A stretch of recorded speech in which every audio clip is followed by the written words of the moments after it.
उसको बात नहीं।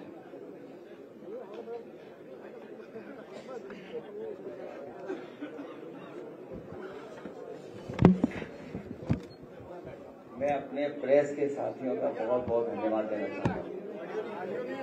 ऑडियो नहीं आ रहा है, चेक करिए। नहीं आ रहा सर। अरे नीचे स्विच बैठ रहा है, नीचे स्विच है, देखो वहीं ऑन कर दिए। कौन ऑफ कर देगा यार? अरे नीचे जहाँ पैर रखे हुआ देखो, चेक करो। वहीं आपका स्विच है। यहाँ स्विच है, ऑप्शन में आके सही करो। नहीं दिख रहा स्विच। हो गया? ओके।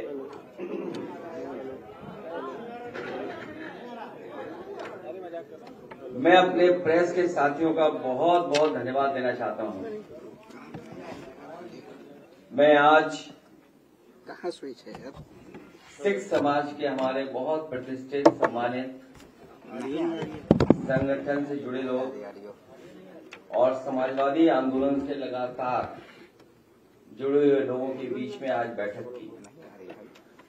उन्होंने अपनी जहां बात रखी, सुझाव दिए कि किस तरीके से प्रदेश और किसान को खुशहाल बनाया जाए।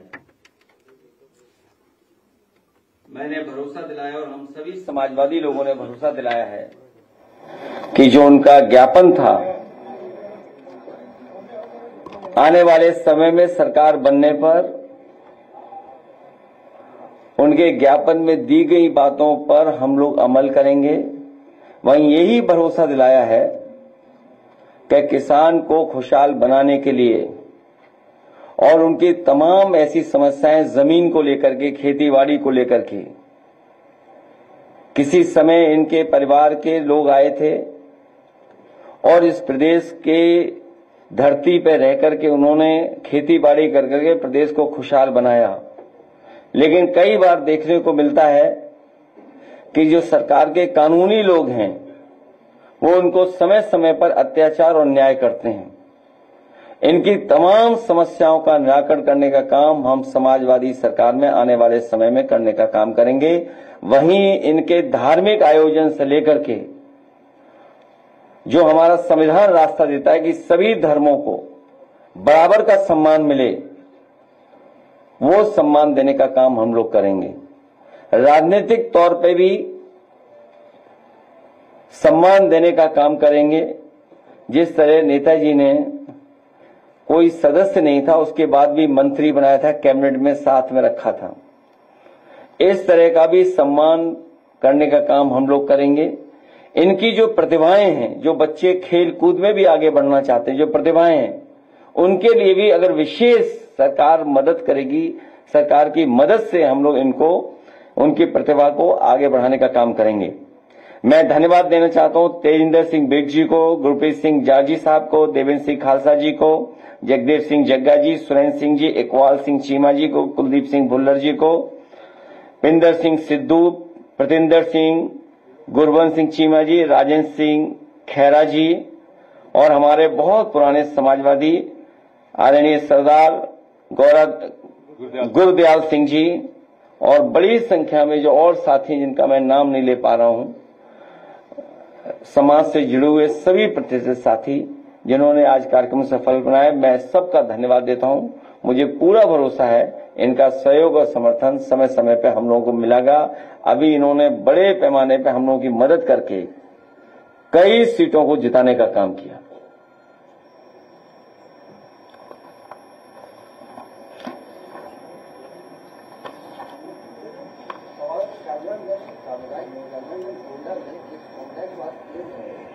तेज बोलना पड़ेगा थोड़ा आज।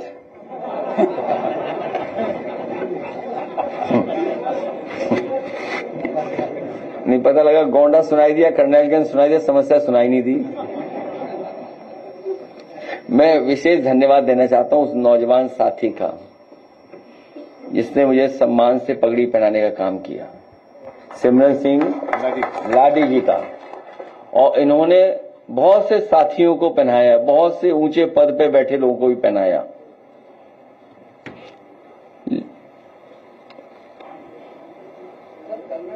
सामुदायिक स्वास्थ्य केंद्र है, वहां पर एक लगती है जिसकी 7 सितंबर को डिलीवरी स्टाफ ने संजय गुप्ता ने शौचालय में कराया।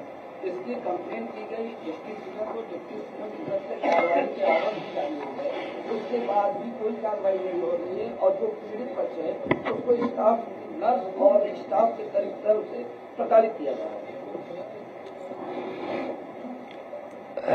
जब से भारतीय जनता पार्टी की सरकार आई है, हर क्षेत्र में आप गिरावट देखेंगे। जहां ये सरकार ये अच्छे दिन का वादा करके आए थे, डबल इंजन की सरकार कहते थे, अर्थव्यवस्था दुनिया में हमारी वहां पहुंच गई है, $1 ट्रिलियन की डॉलर की इकोनॉमी बनाएंगे, और वहीं गोंडा में ये पहली बार सुनने और देखने को नहीं मिल रहा है न्याय। मुझे याद है एक दिन रात में मैं टीवी देख रहा था और अचानक एक न्यूज फ्लैश हुई। कोई श्रीवास्तव परिवार था, उसको किसी ने गलत इंजेक्शन दे दिया, प्रेग्नेंट महिला को। उसको लेकर के विवाद हुआ अस्पताल में, उसकी जान चली गई महिला की, पूरा विवाद हुआ वहां पर। और एक घटना नहीं, उत्तर प्रदेश में समय समय पे जगह जगह पे आप घटनाएं देखने को मिल रही हैं। ये स्वास्थ्य केवल विभाग नहीं, अन्य विभाग भी पूरी तरीके से चौपट हो गए, लूट मची हुई है। और अगर कोई शिकायत भी करता है तो उस पर अन्याय करते हैं। जो डपट खाता हो डिप्टी सीएम, जो डपट खा करके काम करता हो डिप्टी सीएम, जिसकी अपनी खुद गाड़ी छिन गई हो, उसे क्या उम्मीद करोगे स्वास्थ्य विभाग ठीक होगा? और फिर मेडिकल कॉलेजों की हालत देखिए आप, जो प्रेस्टीजियस यूनिवर्सिटीज हैं उनका हालत देखिए आप सोचिए, सैफई जैसा है मेडिकल यूनिवर्सिटी, उसको बर्बाद कर दिया इन्होंने। केजीएमयू की खबरें पढ़ रहे हैं कि यहां से न जाने कहां कहां लोग जा रहे हैं, किस स्थान पर बैठ रहे हैं जाकर के, कहीं डायरेक्टर बन रहा है, कोई वाइस चांसलर बन रहा है। और केजीएमयू की हालत क्या है, लोहिया अस्पताल की हालत क्या है, सिविल हॉस्पिटल की हालत क्या है। और जिस सिविल हॉस्पिटल को बनना था, एक तो ये पूरे उत्तर प्रदेश में देख लो आप, झांसी के मेडिकल कॉलेज की हालत क्या है, पीएससी सीएससी की हालत क्या है, एम्बुलेंस की हालत क्या है। बीजेपी जाएगी तब स्वास्थ्य विभाग ठीक होगा।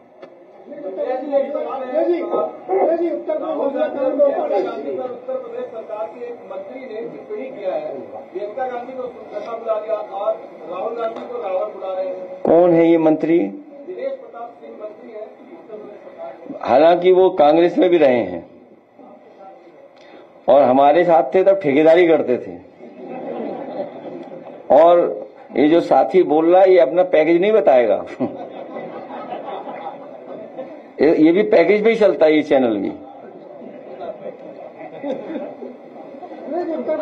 अरे रुक जाओ, पूरी बात तो हो जाने दो।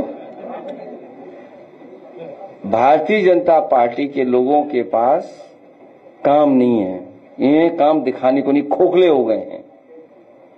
जैसे 400 करोड़ की सड़क बनी, बीजेपी के लोग ऊपर से चमकते हुए दिखाई देते हैं, अंदर से खोखले हैं। ये खोखले लोग हैं, जो कमजोर लोग हैं, जो जनता के लिए काम नहीं बता पा रहे हैं, वो इसी तरह का भाषा व्यवहार इस्तेमाल करेंगे। और केवल एक लीडर के लिए नहीं, हर एक के साथ ऐसे व्यवहार करते हैं लोग। और कभी अगर आप भूल जाएं कुछ बात तो एएनआई का आर्काइव निकाल के देख लेना कभी। गाजीपुर की घटना सर गाजीपुर की घटना है, बीजेपी कार्यकर्ता को पुलिस ने इतना पिटा कि उसकी पिटाई की मौत हो गई है। अब वहां पर वो थाने में बैठ के धरना प्रदर्शन कर रहे थे और रात को 1:30 बजे बिजली कटती है अचानक से और पुलिस का लाठीचार्ज शुरू हो जाता है। कई कार्यकर्ता घायल हुए और उसके बाद एक की मौत हो गई। भारतीय जनता पार्टी की सरकार हिरासत में मौत का रिकॉर्ड के रिकॉर्ड बना रही है और कोई एक घटना नहीं है। गुजरात के बाद शायद सबसे ज्यादा कस्टोडियल डेथ अगर कहीं हो रही है उत्तर प्रदेश में हो रही है। अभी तक तो दूसरे मारे जा रहे थे, दूसरे लोगों की जान ली जा रही थी। अब उन्हें दुख महसूस हुआ कि अपने को खोने से क्या दुख होता है। लोगों का जो दर्द हम लोग कहते थे यहां बैठ करके आपके बीच में समय समय पे कहते थे, कम से कम अब भारतीय जनता पार्टी के लोगों को दर्द समझ में आया होगा। और न केवल निंदा करनी चाहिए इस घटना की, बल्कि इस घटना के पीछे कौन है, इस तरह के काम करने के तरीकों को बढ़ावा कौन दे रहा है, कौन लोग हैं जो पीछे बैठ करके बढ़ावा दे रहे हैं। अभी कुछ दिन पहले हम लोगों ने अखिल भारतीय वीडियो पिटाई देखा था। अखिल भारतीय वीडियो पिटाई, उसमें क्या क्या हुआ था आपको खुद पता है। समझौते हुए, अंदर ही अंदर समझौते हुए पूरा देश प्रदेश जान गया कि अंदर कुछ गड़बड़ चल रहा है, लड़ाई चल रही है अंदर, झगड़ा चल रहा है अंदर, और उसी का परिणाम है कि लोगों के ऊपर अन्याय हो रहा है। अभी तक तो लोग जहर खा रहे थे दूसरे मुख्यमंत्री आवास में, उसके बाहर सुना है आज एक और खा लिया किसी ने जहर है। सोचिए आप, ये हालत है उत्तर प्रदेश की, और ये रिकॉर्ड बना रहे हैं कि सबसे ज्यादा जहर खाने वाले लोग यहां आ रहे हैं। हमारे पार्टी का भी नहीं बचा अब तो, न्याय के लिए यहां भी आत्मदाह कर रहे हैं लोग। तो आखिरकार ये सिस्टम को खराब किसने किया है? इस सिस्टम के खराब होने के पीछे कौन लोग हैं? मैं अपने चैनल भाइयों से भी कहूंगा कि आप भी थोड़ा निष्पक्ष हो जाओ। अगर आप लोग थोड़ा बोलने लगोगे, एक दिन में सरकार सुधर जाएगी। किस पे एफआईआर होगी? इसलिए मैं जानता हूं कि आप लोग भी इस प्रयास में लगे हुए कि सरकार जाए। अपना परिचय दिया करो। कई बार क्या होता है कि गलत आदमी से सवाल पूछता है, बीजेपी वाले भेज देते हैं और हम कुछ बोल देते हैं, उससे चैनल चलता है। आप अपना परिचय दीजिए, सब जान जाएं। सर, मेरा नाम फिजा है। सर, अगर हम कुछ चीजें रिलेट करते हैं तो सर अभी आसाम में लगातार धरना प्रदर्शन हो रहा है, और अगर देखा जाए तो जेन ज़ी जनरेशन इसमें ज्यादा शामिल है। सर, रिसेंटली अभी नेपाल में भी वो सरकार के खिलाफ प्रदर्शन किया और ओली ने वहाँ पे इस्तीफा दे दिया। उससे पहले बांग्लादेश और श्रीलंका में भी हो चुका है। तो सर, आपको क्या लगता है कि अगली बारी भारत भी होने वाली है?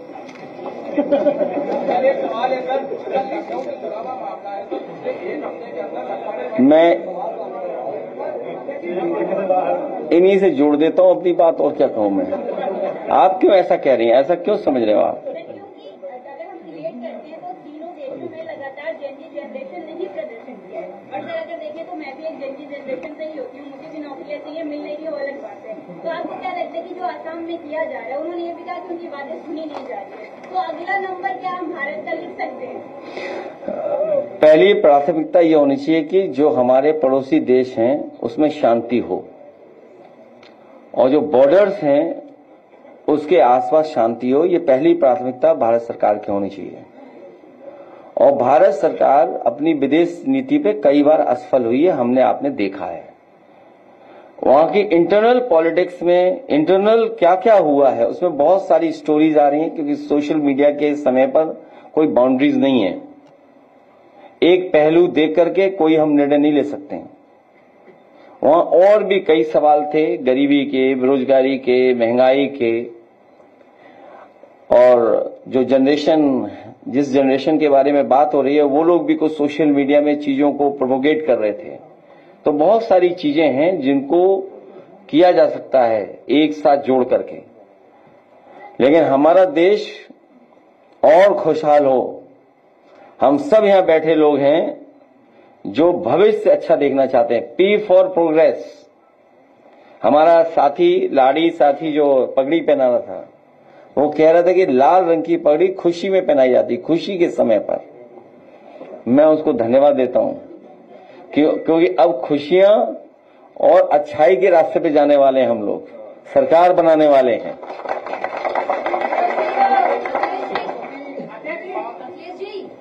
अखिलेश जी, मैं साधना यादव, मेरा सवाल आपसे ये है कि यदि आप सत्ता में आते हैं तो सिखों के लिए आपकी घोषणा पत्र में पहली प्राथमिकता क्या होगी? इतने चैनल कहां से खुल गए ये सब?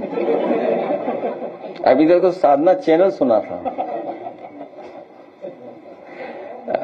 इनके विशेष जो है धार्मिक, सामाजिक, आर्थिक और किसान का सवाल, इनकी खुशहाली का सवाल, इनके सम्मान का सवाल, हम तमाम पहलुओं पे इनके साथ खड़े दिखाई देंगे, इनके दुख दर्द में, इनकी परेशानियों में, और जो पीड़ित होगा, दुखी होगा, अपमानित होगा, उसके साथ समाजवादी पार्टी पीडीए खड़ी दिखाई देगी।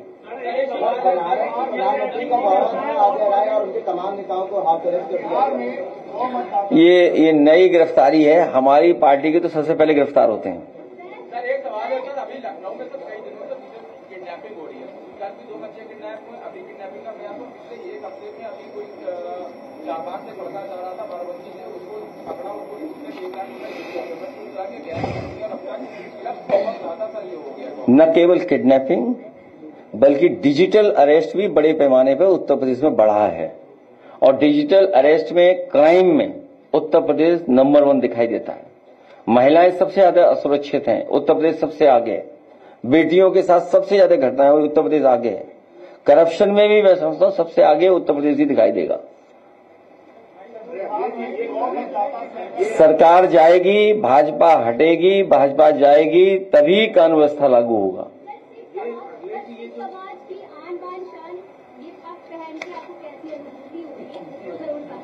क्या चीज?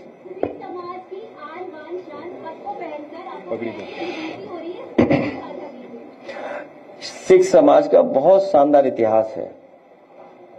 ये वो समाज है जिसने समय समय पर बलिदान दिया है, अपनी मिट्टी के लिए, अपने सम्मान के लिए।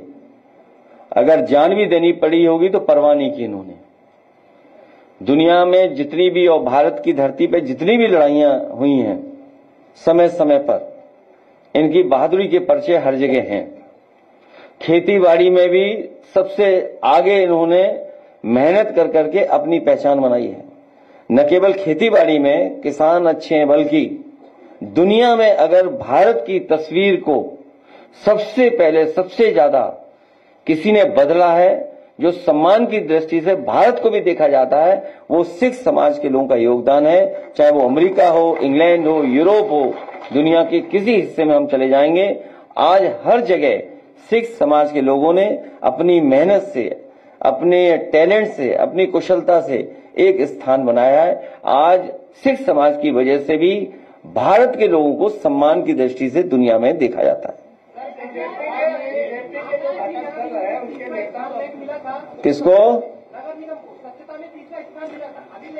किस एजेंसी ने दिया था, उस एजेंसी पे एफआईआर होनी चाहिए।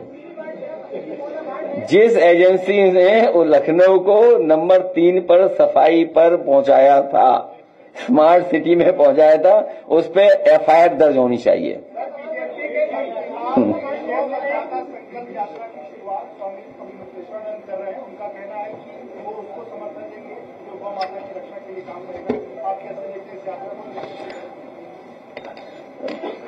हम तो हर एक अच्छे काम को जो बीजेपी को हटाए उसके साथ हैं। हाँ? तेज बोलो भाई। बीजेपी के जो घटक दल के नेता थे वो कहीं अपमानित हो रहे थे। अब तो बीजेपी के मंत्री, उप मुख्यमंत्री नर्सों का ट्रांसफर नहीं करवा पा रहे, कार्यवाही नहीं करवा पा रहे हैं। सरकार जवाब कार्यवाही नहीं करवा पा रही। सर एक क्वेश्चन आपसे ले लिया सर। हाँ, अच्छा, सच्चाई तो ये है, ये साथी जो कह रहा है, अभी आपने ये जो साथी कह रहा है, अंदरूनी लड़ाई का खामियाजा हम और आप उत्तर प्रदेश की जनता क्यों भुगते हैं? जो अंदरूनी युद्ध चल रहा है, अंदरूनी लड़ाई चल रही है, उसका खामियाजा हम और आप क्यों भुगते हैं? करप्शन पीक पर है। सोचो, करप्शन पीक पर है, अधिकारी मनमर्जी कर रहे हैं। अब तो शायद दुख दर्द समझ में आया होगा बीजेपी को, क्या दुख दर्द होता है। याद कीजिए वो समय जब बैंक डकैती में एक फर्जी फेक इनकाउंटर हुआ था, जौनपुर में एक यादव का फेक इनकाउंटर किया था, और उसके बाद सोचिए सरकार ने उस फेक एनकाउंटर को जस्टिफाई करने के लिए अपने स्वजाति छत्री भाई का भी फेक एनकाउंटर किया था। इस सरकार से क्या उम्मीद करोगे आप? वो घटना तो आपको याद होगी। कानपुर में बीजेपी के विधायक महेश त्रिवेदी ने आप करप्शन की बात करते हैं, उन्होंने स्वीकार किया है कि ईमानदारी से 10% कमीशन विधायक, और पंचायती राज में 60%। और लखनऊ में जो रोड बनी, आप ही के अखबार में मैंने पढ़ा, चमचमाती सड़क 400 करोड़ की, उसमें सब गड्ढे हो गए। बुंदेलखंड तो प्रधानमंत्री ने उद्घाटन किया था, दूसरे दिन बह गई थी सड़क। सरकार ने जो टैरिफ लगाया है, सांसद है सोनू बालिया, वो एक इंटरव्यू में बोलते हुए नजर आ रहे हैं, अपनी पार्टी के ऊपर वोट चोरी का, फर्जी वोट का आरोप लगा रहे हैं। क्या आपको लगता है कि आप लोगों के इस अभियान के बाद अब बीजेपी के अंदर भी इस तरह की आवाजें उठने लगी? ये बड़ा सवाल है, और इलेक्शन कमीशन को ये बात सुनिश्चित करना चाहिए। ये इलेक्शन कमीशन की जिम्मेदारी है कि इस तरह का वोट चोरी कहीं ना हो, वोट डकैती कहीं ना हो। हालांकि जिस इलेक्शन की वो रेफर कर रहे थे वो अलग इलेक्शन है, लेकिन पूरा देश जानता है, और आपने बड़े करीब से देखा यूपी का, जब ये वोट चोरी से नहीं जीत सकते थे तो सोचिए रिवॉल्वर निकाल करके इन्होंने वोट रोका, अपने स्वजाति लोगों को पोस्ट कर करके। उस समय जितने भी प्रिसाइडिंग ऑफिसर्स बने थे, जितने भी चुनाव से संबंधित अधिकारी पोस्ट हुए थे, क्या मुख्यमंत्री जी ने अपनी स्वजाति के नहीं पोस्ट किए थे? कुंदरकी का चुनाव हो, डीएम एसपी कमिश्नर को क्या निर्देश नहीं थे? सोचिए कोई पॉलिटिकल पार्टी, हम शिकायत करते रह गए, 77% वोट पाए हैं पढ़ने वाला। रामपुर का चुनाव हम लोगों ने देखा, छीन लिया चुनाव, शिकायत करते रहे। मीरापुर का चुनाव और अयोध्या के चुनाव में एक व्यक्ति पकड़ा गया था, वो एक मंत्री का साथी था। 5000 लोग आए हुए थे अयोध्या के चुनाव में, सोचिए आप, बाहर से लाए गए थे, अमेठी से, तिरोई से, वहां से गए थे लोग। जो पकड़ा गया था व्यक्ति, वो खुद स्वीकार कर रहा था कि वो मंत्री से फोन मिलाइए। पुलिस का इंस्पेक्टर होशियार था, उसने बस फोन को काट दिया, लेकिन सच्चाई उसी से में खुल जाती। मीडिया में बोला था सर, उसने नाम लिया था। नहीं, मीडिया में बोला था, लेकिन इंस्पेक्टर बड़े होशियारी से बचाव करके ले गया। तो ये डकैती हो रही वोट की। जो बात मैं कहना चाहता हूं, इसी तरह की वोट की डकैती होगी तो हो सकता है जो आसपास के देशों में जनता सड़कों पे दिखाई दी, हो सकता है जनता भी सड़क पर दिखाई दे।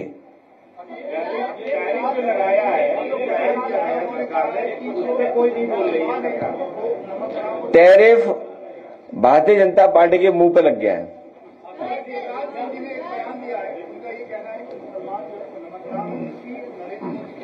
अरे वो खुद नॉन वेजिटेरियन है। कोई हमें ये बताइए, हमारे साथी बहुत से सवाल पूछ रहे हैं।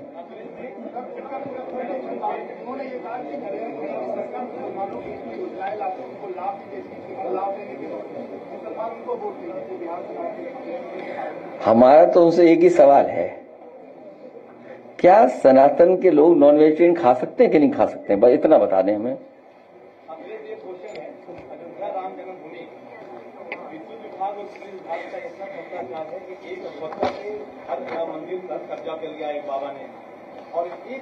किसने? एक बाबा। अरे यहाँ भी एक बाबा ने कब्जा कर रखा है, उसे हटाओ।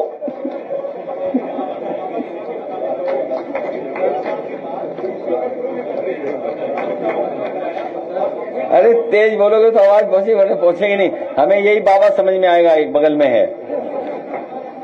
तेज बोलो।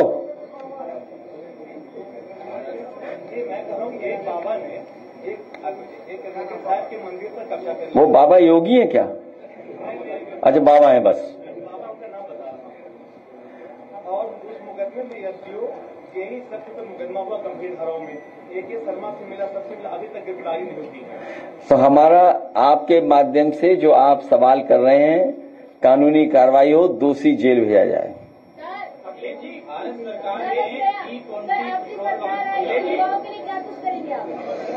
आपको नौकरी और उत्तर प्रदेश को खुशहाली के रास्ते पर।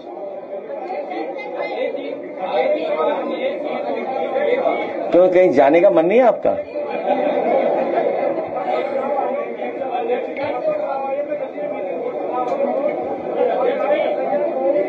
क्या चीज?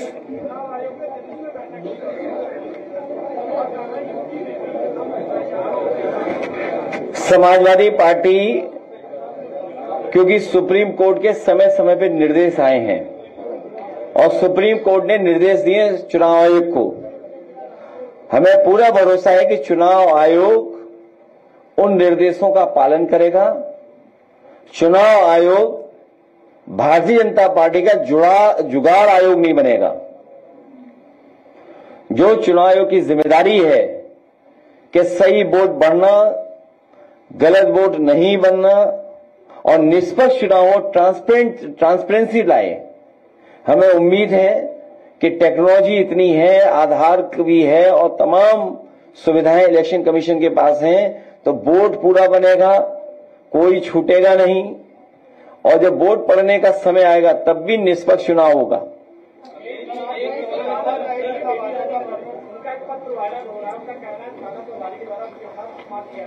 लगातार मंत्रियों के पत्र वायरल हो रहे हैं, कैसे देखते हैं? विधायक के साथ देवी रानी महोदय ने जो पत्र लिखा उसमें थानेदार को बर्खास्त करने की मांग की है। उनका कहना है कि विधायक के साथ उन्होंने अभद्रता किया। क्या लगता है? जितनी जानकारी हमें है वो जानकारी ये है कि उनका अपमान जानबूझ कर कराया जा रहा है। जितनी जानकारी हमें है उतनी उनका जानबूझ करके अपमान कराया, इसलिए अपमान कराया जा रहा है क्योंकि उन्हें लाया गया था मुख्यमंत्री बनाने के लिए। वो एक गवर्नर थी। शायद बहुत कम ऐसे चुनाव हुए होंगे जहां पर गवर्नर विधानसभा का चुनाव लड़ते हों। वो गवर्नर थी, उन्हें भरोसा दिलाया गया था कि वो मुख्यमंत्री बनेंगी। अब जो मुख्यमंत्री बने हैं वही अपमानित करा रहे होंगे। और जो कमीशन वाली बात है, एक विधायक ने कहा, मंत्री ने कहा, आप सोचिए एक डीएम को, वो एक आईएएस को अपने बंटवारे के चक्कर में अंडरग्राउंड रहना पड़ा था। वो कहां है आईएएस बताइए आप, कहां है अंडरग्राउंड? अखिलेश जी, सर आपने एनवायरमेंट की पढ़ाई किया है और एनवायरमेंट को लेकर के उत्तराखंड में लैंडस्लाइड हो रहा है, बहुत नुकसान हो रहा है, पंजाब में फ्लड है, अब उन्नाव में 80 गांव जो है पानी में डूब गए हैं, कानपुर में अलर्ट जारी हो गया है, आप इसको कैसे देखते हैं? सबसे पहले तो मैं पंजाब में जितना नुकसान हुआ है,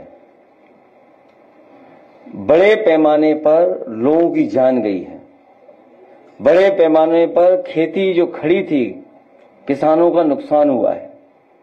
किसान गांव में जो अपने जानवर रखता है उसका नुकसान हुआ है। उसे कभी ये नहीं था गरीब को कि पानी आएगा उसका घर गिरा देंगे या और जो चीजें बनी हुई थी खेत से लेकर के और जगह वो नुकसान हो जाएगा।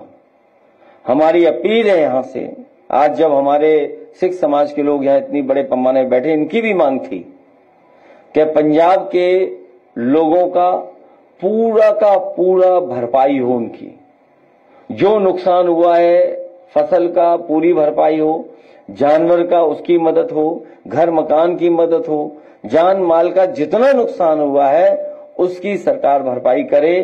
केवल यही नहीं बल्कि उत्तराखंड, हिमाचल, जम्मू कश्मीर में जो बड़े पैमाने पर लोगों की जान गई है उनकी मदद सरकार करे, जो नुकसान हुआ है मदद हो उसमें। और भविष्य में क्योंकि एनवायरमेंटल इश्यूज जो आए हैं सामने, उनके लिए कोई long term planning, long term कोई प्रोग्राम सरकार को बनाना पड़ेगा। पंजाब में नदियां पूरी पानी से भर गईं। जो पानी जम्मू कश्मीर से, हिमाचल से पानी बरसा उसकी वजह से बाढ़ आ गई। जो उत्तराखंड की घटना हुई, जो सबसे पहले घटना हम लोगों ने देखी, कहीं से क्लाउड बर्स्ट हुआ और एकदम नुकसान इतना बड़े पैमाने पर हो गया और जगह जगह लैंडस्लाइड हो रही है। तो जब हम डेवलपमेंट करें, जब हम बड़े प्रोजेक्ट लाएं, तो जो एनवायरमेंट पे नुकसान क्या होने जा रहा है उसको देख के ही कोई डेवलपमेंट प्रोजेक्ट आने चाहिए, क्योंकि हमारे उत्तराखंड के पहाड़ कच्चे हैं, अमेरिका और यूरोप जैसे पहाड़ नहीं हैं। ये अभी नए पहाड़ हैं, इसलिए ये पहाड़ हमारे सुरक्षित रहें। और यहां बहुत सारे लोग जानते होंगे, डॉक्टर राम लोहिया ने सबसे पहले कहा था कि नदियां बचाओ, पहाड़ बचाओ, हिमालय बचाओ। हमें लगता है कि जो पहाड़ी इलाके हैं, जो हिली एरियाज हैं, इनके लिए विशेष सरकार को पॉलिसी और मदद करनी चाहिए।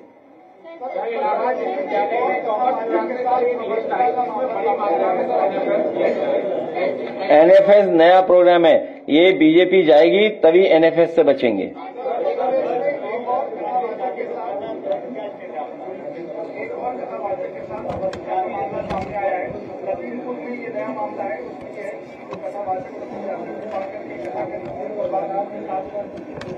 अच्छा, मेरी जानकारी में नहीं है।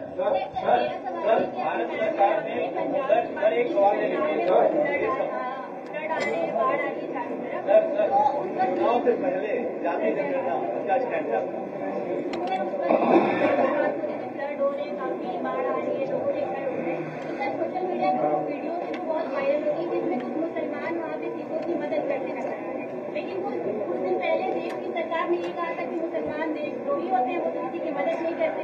इस चीज पे आप क्या कहते हैं? भारत के लोग, हिंदुस्तान के लोग एक दूसरे की मदद करते हैं, केवल बीजेपी नफरत फैलाती है।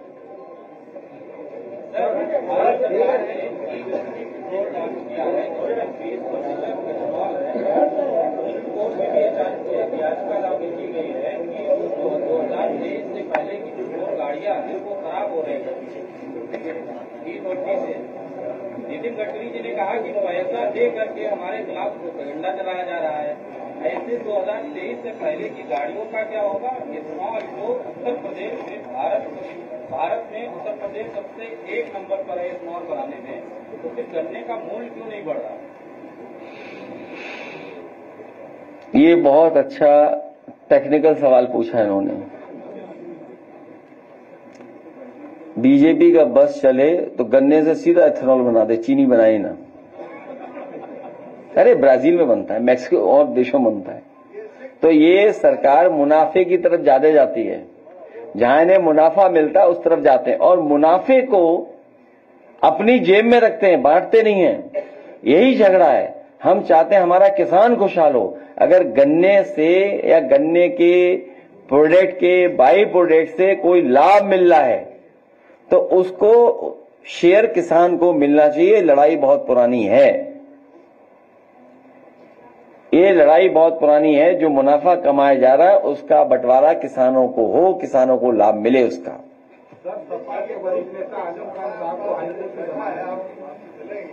कौन?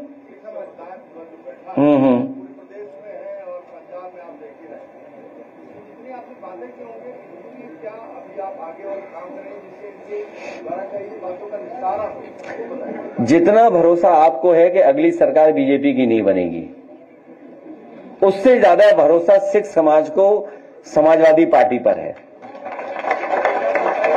और इसलिए हम बता रहे हैं, आप समझ नहीं पाए बात को। हमारे सिख समाज के लोग जानते हैं, अगर सदन के मेंबर भी नहीं हैं तब भी कैबिनेट में एक सिख समाज का व्यक्ति शपथ ले सकता है।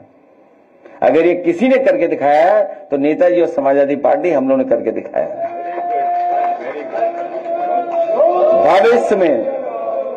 भविष्य में समाजवादी सरकार बनेगी। इनकी भूमिका, इनकी भागीदारी, इनका सहयोग हर जगह आपको दिखाई देगा।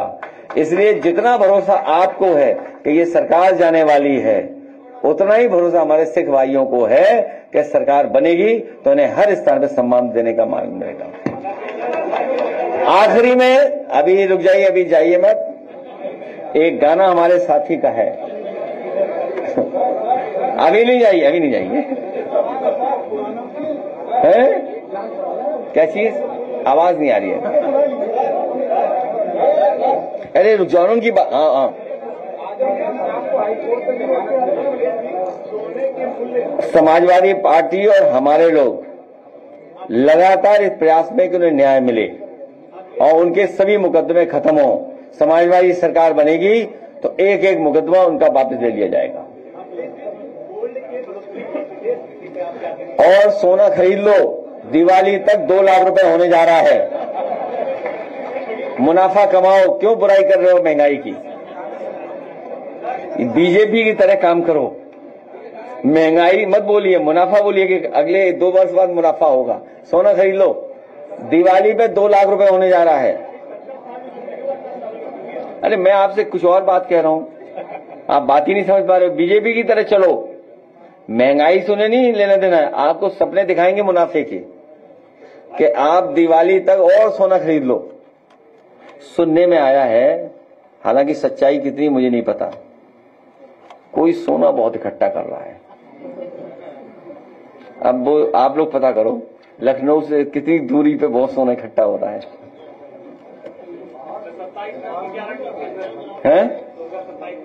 वो रणनीति नहीं बताएंगे, लेकिन मुझे पता है जनता भारतीय जनता पार्टी को हटा देगी।